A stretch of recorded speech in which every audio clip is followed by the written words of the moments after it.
Good morning, everybody. Welcome to this Wednesday talk, delayed for our public holiday last week to the 8th of May. Thank you for Rupert for accommodating that. Before we get started, I'd just like to thank our sponsors. This is our Wednesday talk hosted by Room to Grow, Sandby and Straight Nature. Straight Nature is the leading specialist in natural history publishing in South Africa, associated with the best and most well-regarded field guides in the region. Straight Nature publishes full-color illustrated books across a variety of subjects, including birds, mammals, reptiles, trees and flowers, the marine environment, as well as geology, astronomy, and general wildlife and children's nature. And today, Rupert's book will be on special this whole week, and for those attendees, which you can find either online or at the bookshop at Kirstenbosch. And then from Room to Grow, my name is Brett. I'm the owner of Room to Grow. We're an exterior design and project management company that's been working in and around Cape Town since 2002. We offer a complete suite of landscape and exterior design elements to our residential, commercial, and retail clients. And you can find out more about us at roomtogrow.co.za or follow us on our socials, Instagram and Facebook. And then I'm very excited today and privileged to introduce Rupert Watson. Rupert, after qualifying in the United Kingdom as a lawyer, he moved to Kenya, where he's lived and worked for the past 45 years. A passionate writer, he has written on natural history and travel for a wide range of publications, including New Scientist, The Independent, and The Times. Early 2020 saw the publication of his first book, Peacocks and Picanthras, Reflections on Africa's Birdlife with Straight Nature. He maintains an active interest in conservation and is the chair of the East African National History Society. And today we're going to be discussing the African Baobab. And as usual, we could just please ask questions. There is a Q&A box. You're welcome to, during the talk, put all your questions into that. And after the talk, we will have a time for questions and answers with Rupert. So with that out of the way, Rupert, we look forward to it, and over to you. Thank you. Thank you, and morning all from rather grey Nairobi morning. Yes, as Brett says, I'm here because in 2007, Strake published the first edition of the African Baobab, and I then tried to persuade them to do a second edition, which they did. And that has just come out recently. And the main thrust of my talk today is going to be to highlight what's happened in the baobab world between 2007 and now, and also to answer the question that I get asked quite often. Oh, well, I bought the first edition, so do I need to buy the second? So I'm going to carry on. I'm going to highlight what's happened recently. I'm also going to just explain a little bit about what I've done in the second edition, just to broaden the scope of the book a bit. It's a real visual feast. I also have to say that it's a real privilege to me to be talking to the folks connected to Kirstenbosch, because when I wrote the first edition, I came down to South Africa. I spent time in Kirstenbosch. I spent time in your library. So it's really nice to be sort of putting something back. And thanks a lot for that. Very many happy memories. So just starting off with how I've sort of broadened the scope of the book a bit. Here we are. That's the cover again. I start off by, I spend a little time in the book talking about, is the baobab a succulent? I had a friend who was the professor of botany at the university here in Nairobi, and he wrote a story entitled that, and he ended with the perfect question, the last sentence. Well, it depends what you mean by a succulent. So is the baobab a succulent? It still depends what you mean by that, but I just thought I would illustrate perhaps the most succulent plant on the planet, which is a saguaro cactus. This one's growing in Arizona, and also incidentally pollinated by bats, which is quite a nice connection. Obviously, I talk quite a bit about how big and how old are baobabs. And I do mention the oldest trees, what are considered to be the oldest trees on the planet, which are actually the bristlecone pines growing in the White Mountains in California. Tiny, stunted little trees, but growing in really difficult circumstances, but going on for practically ever. And that's a view there. I also spent more time than I did in the first edition, more space talking about other baobabs, other species of baobab. And here are some of the most photographed baobabs on the planet, Adansonia grandidieri, growing in Madagascar. They're very spectacular, but one thing we have to remember looking at these, and I'll go on to another picture. These trees were once part of a mosaic of tropical forest, and everything else has been cut down around them, and these are the survivors. I don't know whether they survive because of some spiritual connection, because they provide fruits for food. I see the ones on the left have had their bark harvested a bit. I'm not sure, or whether they're a tourist attraction. I don't know. That is the road down to a reserve called Kirindi. And they are wonderful, but we are lucky that they are still standing because everything else around them no longer is. We just moved on to perhaps the most remarkable members of the Adansonia family. These are what the Australians call baobabs. They spell them B-O-A-B. They are Adansonia gregorii, and they grow interestingly in sort of family groups. I didn't take this photograph, but it clearly shows a sort of mama tree and half a dozen baby trees around it. It's quite an unusual feature for baobabs. There is also, that's a huge one, an infamous would be the word one, it's up in Derby in Western Australia, and it was used as a prison, as indeed was one of the trees in Kasane in Botswana, was also used as a prison, and you can visit that still. So I've spent more time there. Another thing I did in the book was to try and give it a more sort of Pan-African feel to it, because the first edition, because of where I live and where I traveled a lot, I live in East Africa and I traveled a lot in Southern Africa, was very sort of Eastern and Southern African centric. So I tried to make this edition a bit more Pan-Afric. Here is the ultimate in Pan-African. These trees are growing on the island of Sao Tome, about 300 kilometers off the coast of West Africa. And they're interesting for all sorts of reasons. Were those seeds water dispersed? I mean, it looks as if they could have been, and washed up and just got over the high tide mark where they germinated. They seem to have no trouble, and I find this all the time, being close to sea water, and indeed having their roots washed by sea water doesn't seem to affect the trees at all. And it looks like also you've got a volcanic beach there, and those black rocks seem to be, the trees don't seem to suffer from sort of lack of sand and anything like that, and that black soil seems to suit them well.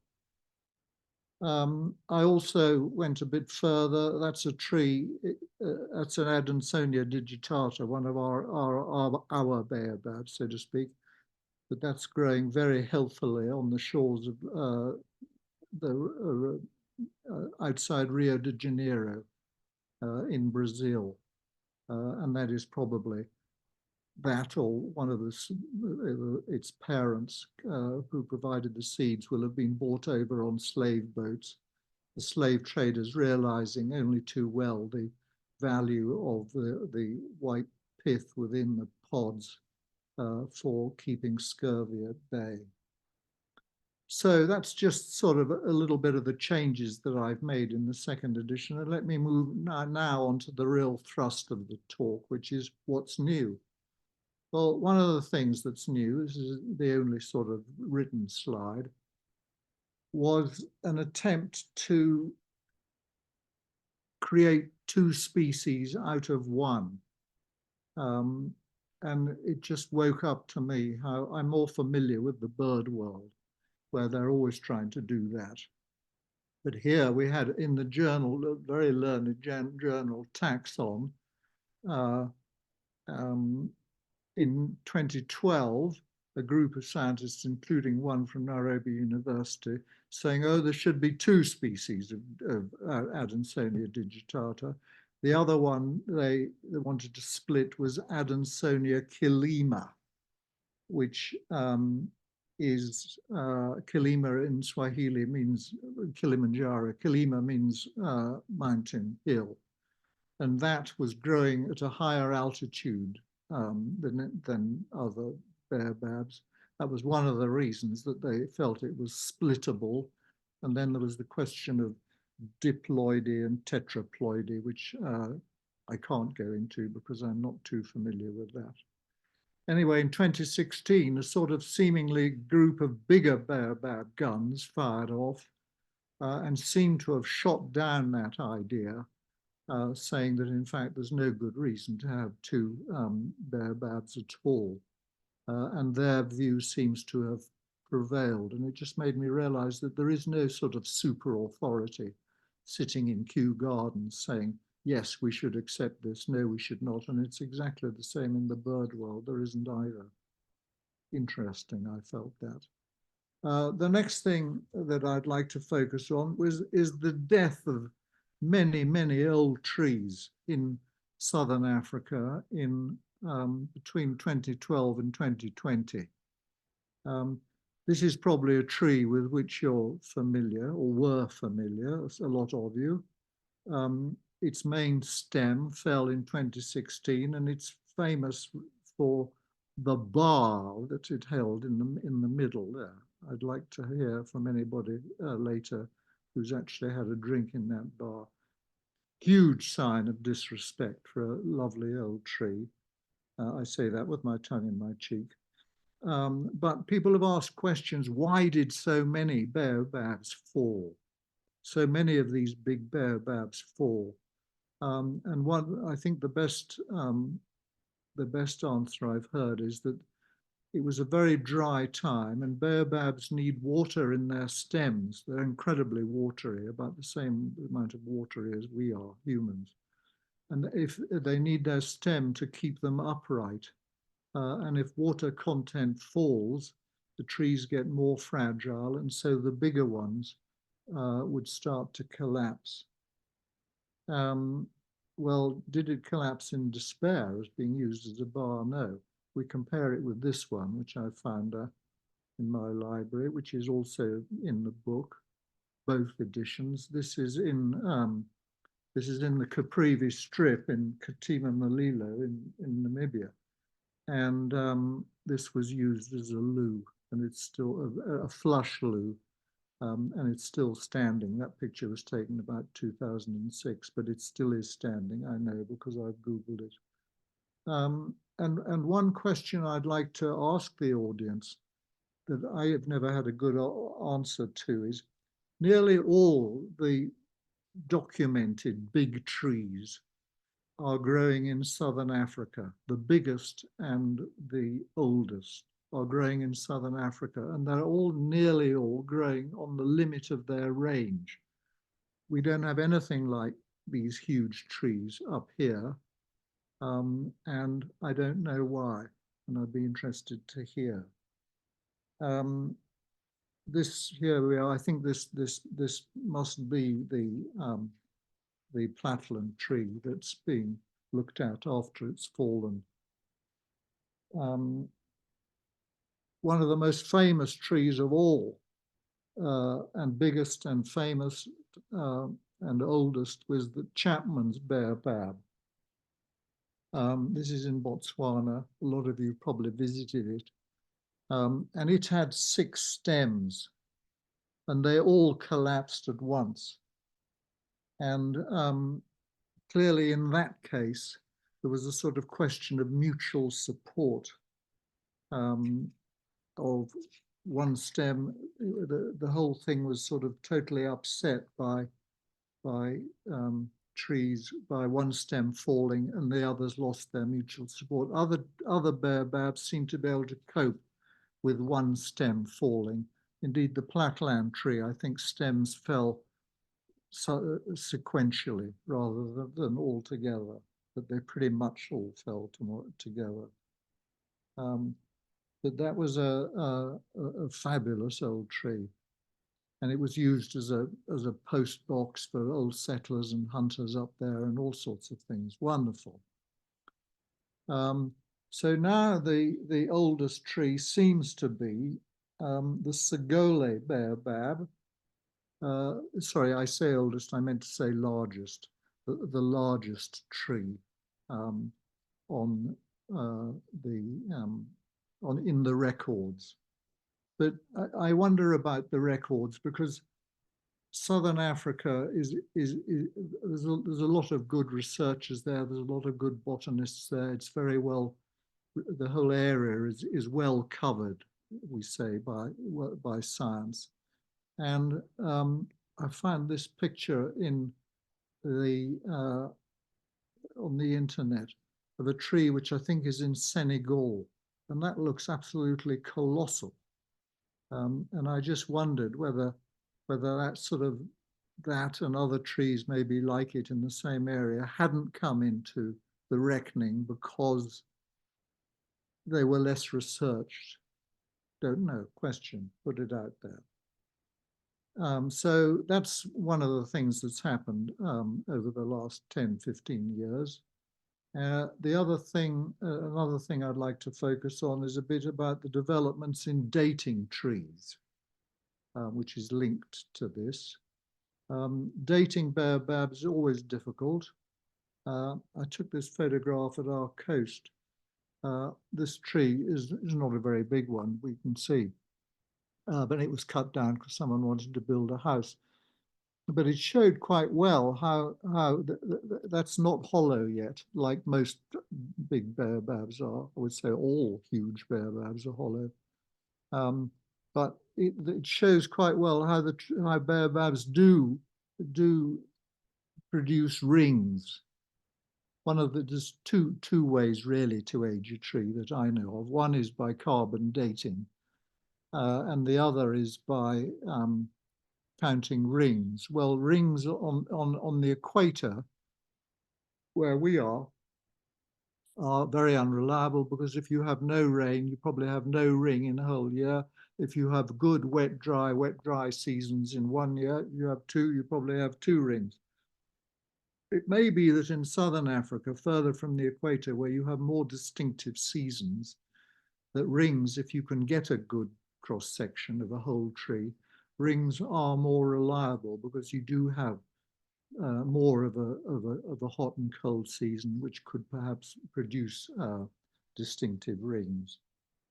But there's a gentleman, a scientist in Romania called Adrian Petrut, who has done a lot of work in dating. He seems to have bottomless pockets. And what he does is to try and find some original material in a hollow tree as best he can, down in the bottom, in the well of the tree, and send that off for carbon dating. And one of the interesting things he found was that if you have several trunks in a tree, those trunks are different, have grown at different times. I just took this picture to show a classic tree which is a sort of fusion of several different trunks. And I'd like to go back to Chapman's baobab here, because he Petrut from Romania came and dated the 6 stems of Chapman's baobab, and he found that the oldest stems was about 1400 years old, 2 of them. 2 other stems were between 800 and 1000 years old, and the third lot of 2 stems were between 500 and 600 years old. So we mustn't think that all these sort of stems trunks come sort of emerging together, because that's not how it is. And I just thought I'd throw in this picture too, because it gives me excuse to chatter about Kenya, about Nairobi. This is a baobab which was planted in 1922 in our arboretum, so it's just over 100 years old. And it seems to have 4 stems if you look carefully. And I suppose those trunks may sort of ultimately fuse. Baobabs up here, they never flower, and so they never fruit. I've got one in my garden that's about 4 feet tall and 30 years old. Came from the coast of southern Tanzania. But you have to go halfway down to the coast before you start getting into real baobab territory. So that's, as I say, that's 100 years old in our arboretum here.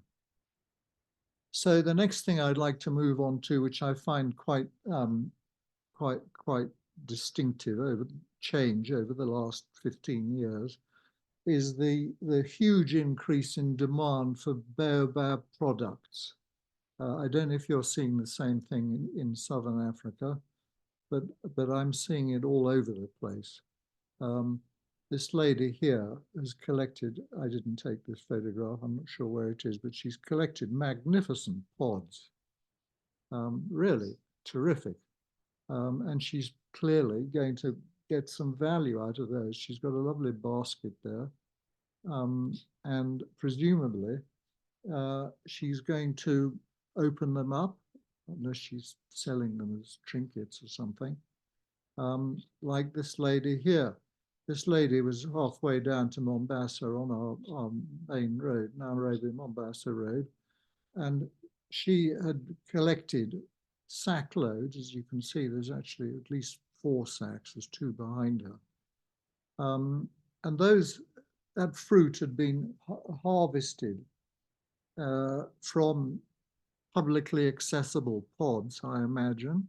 Someone had broken them open. She's trying to get rid of the sort of the fiber for which nutrients go to the seeds.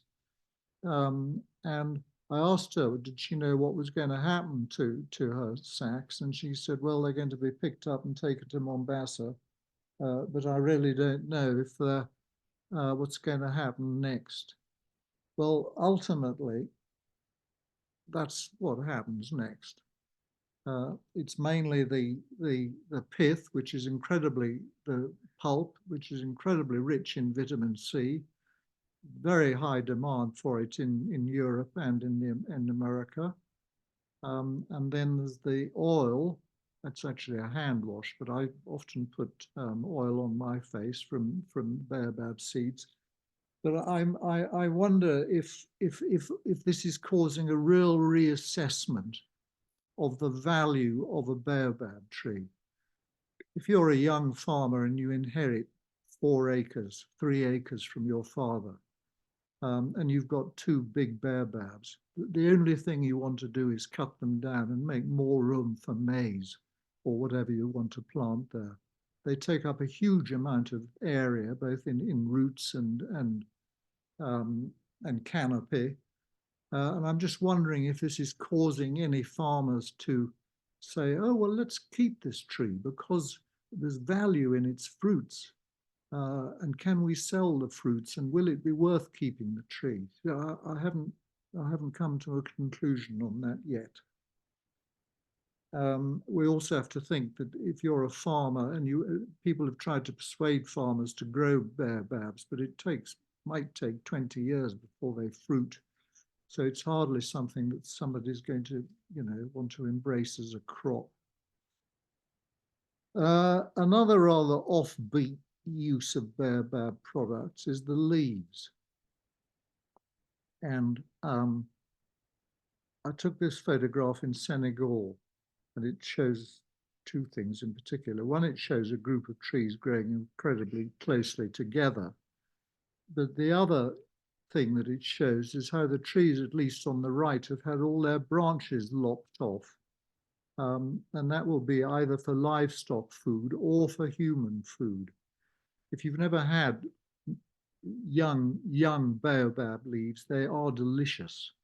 You have to take the central rib out before you cook the leaf, but they're a lovely spinachy type of leaf, and livestock will eat more mature leaves as well. And all over West Africa, you see pollarded trees. And for both human and livestock food. Look at the ones in the background there. They've all been pollarded too. And of course, there's a price for this, and that is you're going to get far less fruit.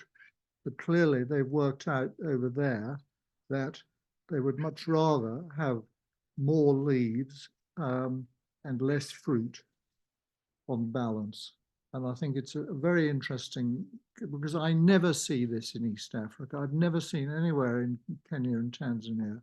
And I wonder if you've seen it in Southern Africa. Is anybody using the leaves down there? Whereas they are, in French countries, in French West Africa, they used to dry the leaves into a sort of powder. Then you reconstitute them with water. But no, I've never seen it here. You can't, this is up in Eritrea. You can't blame him for, when you see the amount of greenery around him, which is pretty near zero, you can't blame him for cutting the leaves off there. And he's actually also using that tree as a storage for livestock fodder, which had nothing to do with the baobabs. So there we are. That's more products of baobab, great increase in them. Let me just look at a few more odd uses of the baobab, which are all going to sort of help raise its profile. That child in Mali is holding a beautifully carved, enormous pod, which has been beautifully carved, and I imagine has some sort of ceremonial use.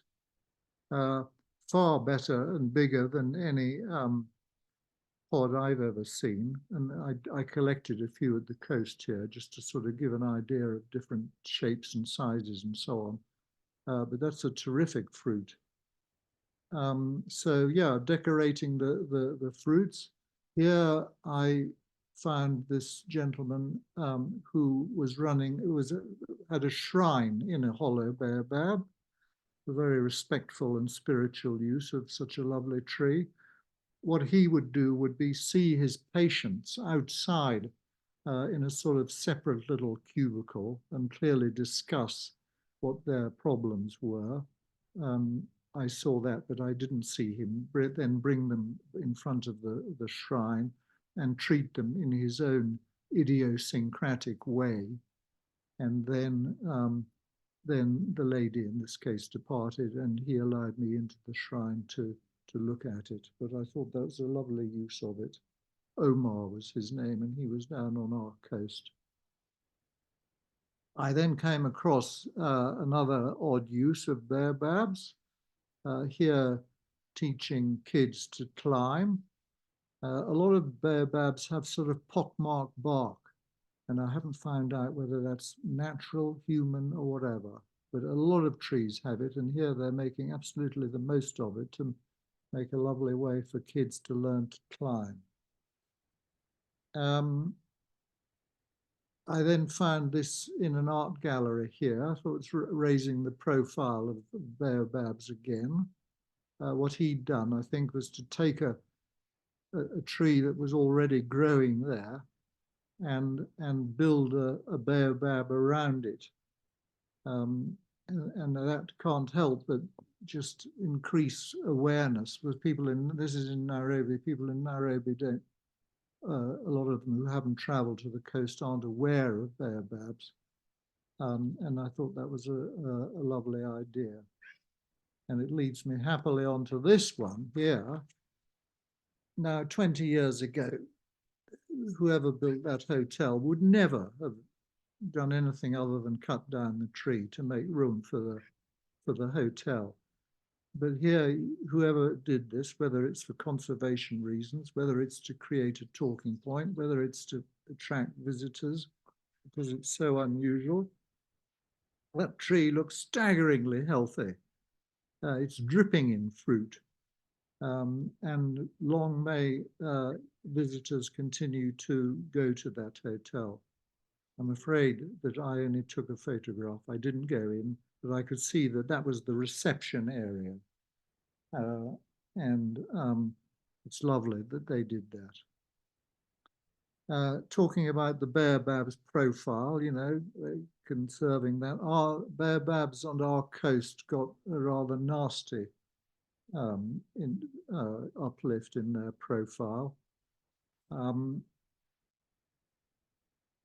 A Georgian oligarch, by Georgia I mean on the Black Sea, who has a huge arboretum and more money than sense, decided that he would like to acquire for his arboretum full-grown, enormous baobabs. So these were bought from the farmers, couldn't believe their luck. Here was somebody wanted to buy a tree and fill it all in and lift it out with a crane and get rid of it and all its root system and everything. No problem with that. And I know Southern Africa has a lot of experience in translocating baobab trees. I don't know if it was Sun City I read about, and also mining companies have done a lot to do that. I think maybe a South African was asked for his advice here. But a dispute raged for ages about the legalities. It's, oh, people are taking away our botanical heritage. This is biopiracy. And nobody could quite work out what the law was, or whether it was the law should be within the county, within the province, which is national law. It went on, and people went to court, and the upshot of it all was that the trees eventually got out of the country, but they'd been argued about for so long that I can't believe that they will be surviving in Georgia. I've put some tentacles out, some feelers out to a journalist in Georgia, and I'm hoping to find out more. But I can't believe it was autumn, northern autumn by the time they left. I managed to sneak a look, it's quite difficult, at one of them. And look at this tree must have been hollow for hundreds of years. And is that ever replantable? With that little rootstock there, all the rest of the roots, you can see the bottom there, bottom left there, have been severed. I don't know. Another thing I learned, though, was that there's so much water in the baobab trunks that even though they've lost all connection with the ground, the earth, that water fuels a lot of growth of shoots out of the stems where there were never anything growing before. And that lasts for months and months and months, and gives a very misleading impression of the tree still being alive. But clearly its lifeblood is going to make these, hardidars flying over, that is going to fuel the growth of these little shoots. And that went on for months and months and months. So as we know, baobabs are hugely resilient. I'm moving on now away from the baobab's profile, and I'm going ultimately to talk about the next generation of trees. They are hugely resilient.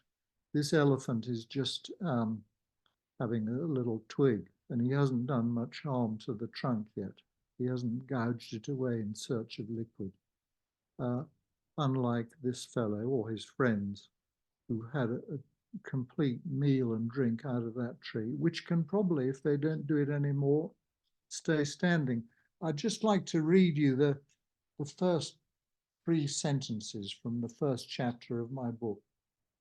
Baobab trees are living monuments, the oldest natural things in Africa, outlasting every plant and animal around them. These trees have evolved formidable resilience in order to survive in some of the driest, rockiest areas in this continent.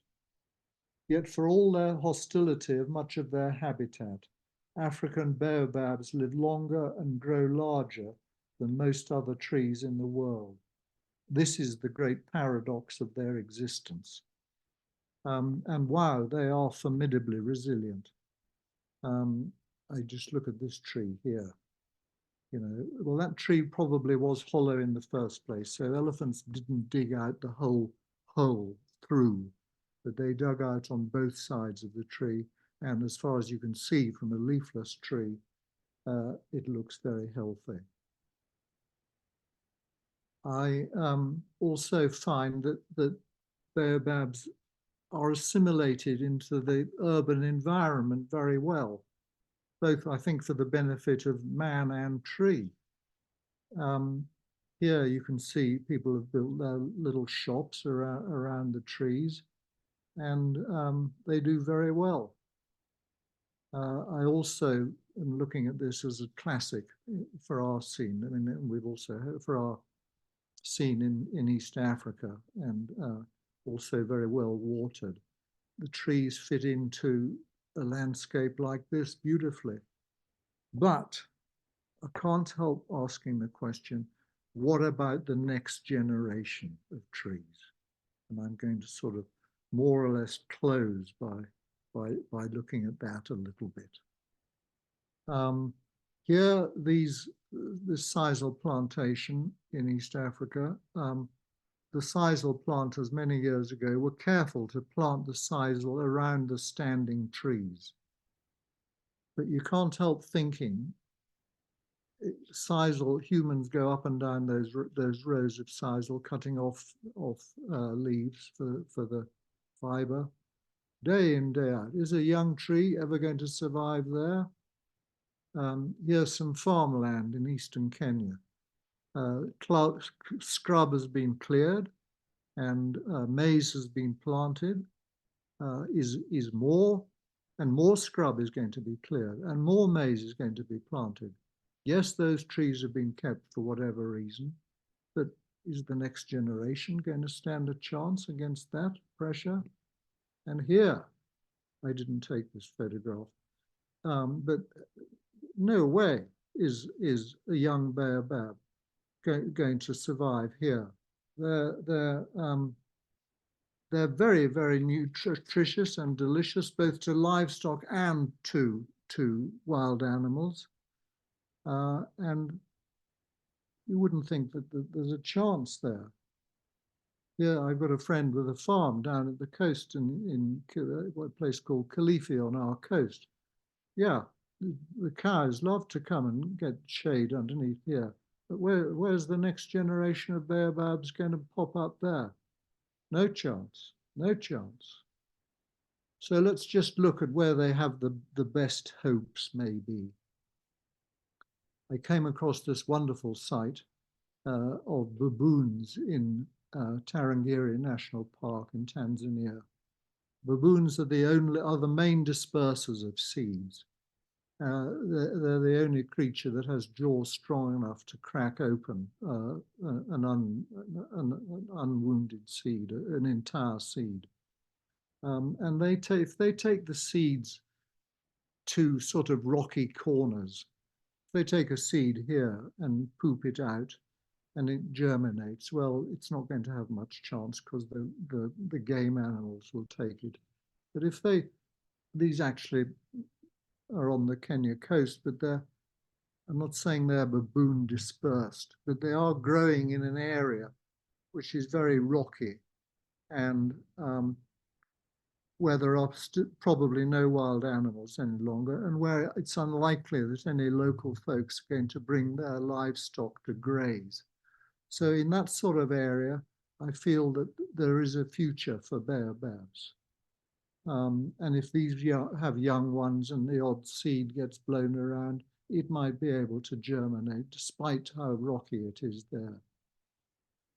This here is on top of a copy in Tsavo National Park. Theoretically, no livestock grazing there, probably taken up there by a baboon, pooped out, and probably very little game animals up the top there because there's not much food. So any seeds up in that sort of environment may well get a chance to grow. Water is a wonderful disperser as well. And where it disperses, we saw the trees in Sao Tome, which could have been water dispersed. Here we've got a picture up near Lamu in North Kenya, and that seed was surely water dispersed. And if there's any more come along those little rocky islands, they'll probably survive. This here, classic example, it must be a classic example of water dispersal. This is the Ipupa Falls on the Kanani River between Namibia and Angola. Fantastic scene. And those baobabs growing in the middle of the rocks there. Yeah, I mean, they'll carry on growing, but if their seeds get washed down and washed out on fertile banks where animals of all kinds come, I don't know, but it's lovely to see them growing there. And again, clearly water dispersed. We have a company in Kenya which makes things called seed balls. Maybe you have them down there. And they wrap seeds of all different species in charcoal dust to give it a bit of instant fertilizer. And this is on the edge of Samburu Park, which you'd think was an area where baobab should be growing. So we had some fun spreading them around at a friend's memorial service. I'm not saying that that's going to produce anything, but anything we can do to spread, that make things easier for the next generation, we really ought to focus on. Because once upon a time, that was a seed. Can you believe it? So that's more or less, I've just got about 4 more slides. I'm just going to show you 3 or 4 double spreads from the book, so it gives you an idea. That coincidentally is a young baobab seedling, which you can see would get munched away by any animal, domestic, wild, whatever. There's the picture that we saw earlier on of the Grandidiere baobabs in Madagascar. That's quite a nice little section on the discovery, in inverted commas, of the baobab. Actually, the first person to write about it was not a European, but was an extraordinary Tangier man called Ibn Battuta, who traveled in the 14th century. Amazing man.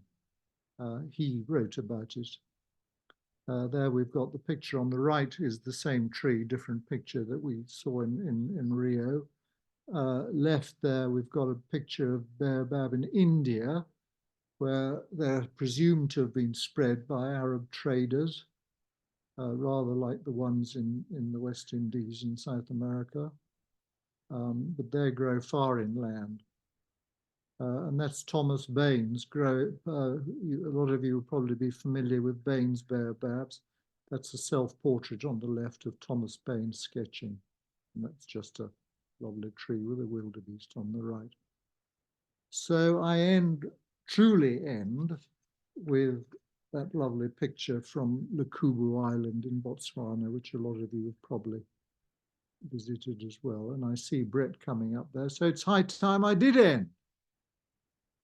Wow, Rupert, thank you. Thank you so much. That was enthralling and so fantastic to see all of those different places and the species and to share in your knowledge, and your questions are also, I think, are quite provoking for us to maybe we will look at the questions and see if anybody does have any answers to the questions that you posed for us as the audience. But let's get on to the Q&A. We've got quite a few here. First one from Carly is asking, when they do collapse, when the baobabs do collapse, do they continue growing? I mean, we often see that with some species that they sucker and they reshoot. Do the baobabs do that? Well, you saw the shoots from the trees that had been taken out for export. Occasionally, they have a root stays. The tree falls over, but one or two roots still stay connected. And if you've got a situation like that, yes, they certainly do carry on growing. You see that quite often, that when a trunk collapses, it isn't completely severed, its connection with the ground, and that a couple of roots remain, and yes, growth will continue. Miranda has asked, do the baobabs photosynthesize through their trunks when they don't have the leaves? That's a good question, because the chlorophyll is very close by. And if you scratch a baobab's bark, you very quickly see green underneath it. And to be quite honest, I can't answer that for sure. Fair enough. It's very good. You see some green bark trees. I think Combretum is the one in particular, which clearly are photosynthesizing through their trunks. Maybe baobabs can, I'm not sure, but the chlorophyll is very close. Nate has asked, do you have an explanation why there is only one species of digitata in Southern Africa, whereas Madagascar has at least 6 species? One is left wondering whether Madagascar was in fact part of Africa millions of years ago. The thinking is that the ones in Madagascar derive from seeds that floated over from Africa. And so they derive from digitata. I stand to be corrected this, but I've asked the experts, the scientific experts, and it seems that they speciated from the African Adansonia digitata, which also is in Madagascar as well as the 6 indigenous species. Now, how they got to Northwest Australia, the jury's still out there. Fair enough. Tracy has asked you, why do the baobabs up in Africa not flower? So I'm assuming, is that true? They don't flower where we are because it's too cold. I think it's as simple as that. It's too cold, and only when you get down to Nairobi's at about 5,500 feet. I think it might be about the same as Johannesburg. I'm not sure. And it's only, I'm talking feet still sometimes. And it's only when you get down to about 3,000 feet that conditions seem appropriate for them. But the big trees in southern Africa, right on the edge of their range, they quite often live through a bit of a frost. It's extraordinary, and still they're growing colossal. Someone answer me that question. I'm asking a question. Let's see if we get somebody to give us an answer. John has said here, I seem to recall that the fallen tree amongst the cluster of the 7 Baines baobabs at the Naxi Pan in northern Botswana had already fallen when Thomas Baines painted it in 1862. Is this true? Yes, I think it is. And that in itself, I think, I mean, trees keep falling, but I think that answers our first question, that it fell, but it's still alive.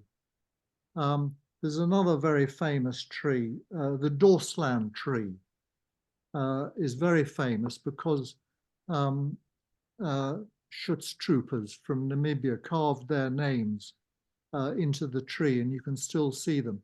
That's a fallen tree, but that is still growing. So thank you, whoever asked that question, because it's helped to answer the earlier one. Thank you. It's a nice synergy between John and Carly there. Tracy's got another question here. Would the increased demand for the baobab products not put these big trees at risk of being excessively farmed or for their fruits and leaves? And then how do we and then linked to that, how would we protect our beautiful ancestors? Well, I think they get protected because people want their fruit, so that protects them in itself. But I think we've got a long way to go before there's any question of over harvesting. And as I said, it takes such a long time to get a fruit from a tree in terms of timing from planting to fruition, if that's the word, that I don't think there's any danger of that yet. But I'd be interested to know also if people are harvesting the fruits in southern Africa, because they certainly are here, but not nearly to the detriment of, in fact, I think, if anything, to the preservation of the species, because people are seeing value in it. For sure. An anonymous person here has asked, do you know if there are any baobab nurseries? Yes, we used to have them on the way down to the coast here. And yes, a friend has them in a nursery down here. But really, they're only for people to take and plant domestically on their plots. I've never heard of any demand for reasons I've just explained, mainly because of how long they take to fruit from farmers.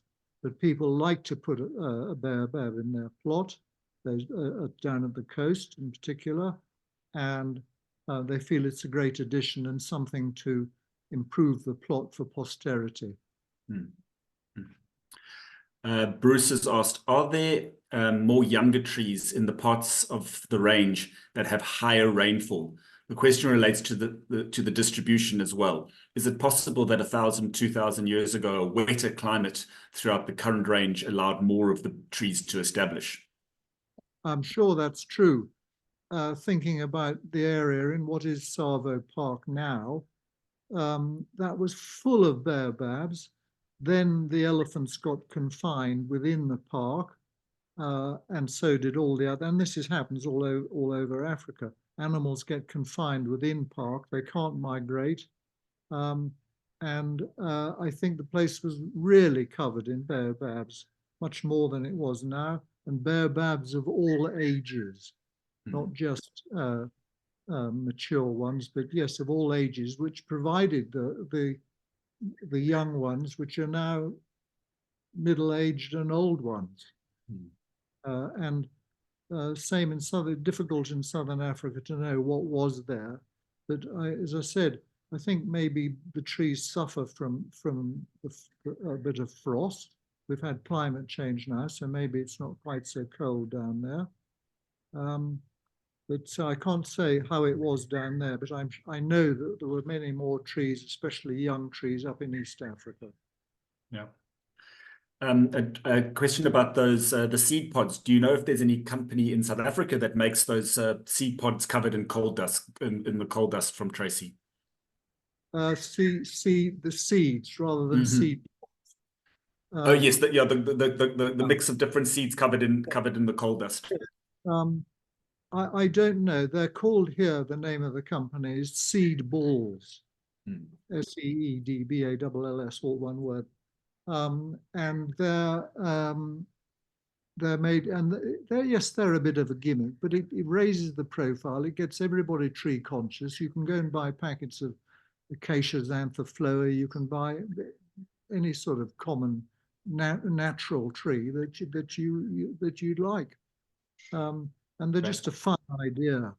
And people and the company that does it is very generous and is always giving packets of seed balls away with this product and that product and whatever. And so yeah, maybe I've sown a seed, so to speak, down there. I think so. Look it up, and I can put you in touch with my friend who is the founder, director of it. Thank you. I don't publicize my email address, but you're very welcome to. Everything will be in the links afterwards and when it goes onto YouTube. David's got a question here. Can the baobab be grown in a bonsai style? Yes, absolutely. There's an Asian lady down at our coast, in fact, probably more than one, who certainly does bonsai baobabs. Carly's followed up with that. Can we buy bonsai? Can we buy seeds? And are they very difficult to germinate and to grow? Can you buy baobab seeds? Yeah, I mean, you look at that lady with her sack loads. You could easily buy them. I don't know if we can get them down there. Biopiracy we'll be accused of. And they are difficult to germinate. I collected a whole lot out of baboon poop. And I did 100, and I cracked others with pliers, and I treated others with sulfuric acid, and I put others in boiling water, all these things that are meant to make it easier. And it was very difficult. I'd have to ask people who grow seed. I think you can also grow them from grafting. Okay, interesting. That would be easier. But if Perfect. you read the book, there's a bit about, I mean, to say, read the book. You will find out a bit about about my efforts to try and grow them. Right. And I've got one final question from myself, if I may. The multi-stemmed tree where there were different carbon dates for the different trunks. Yeah, does that mean that the original tree, the original trunk was the original trunk, and then the other ones that come out, is that a separate seed or an offshoot of the original plant? I think it's, and that's a good question, which I've often asked myself. I think that they're offshoots from the same trunk. Yeah, like a sucker or as opposed to being another seed that just happened to fall and germinate right next door to it. Exactly, but I've looked at them and thought, is that two seeds or one? And I've looked exactly the same. Other question we could throw out to the audience. I mean, there's a couple of ladies in South Africa who really helped me with this book. And if they're listening, they might be able to answer later. That's fantastic. We have come to the end of the questions. Thank you so very much for talking to us, Rupert. It's been a privilege and honor to have you here. We hope we will see you again at another stage. It leaves me today just to close the talk off.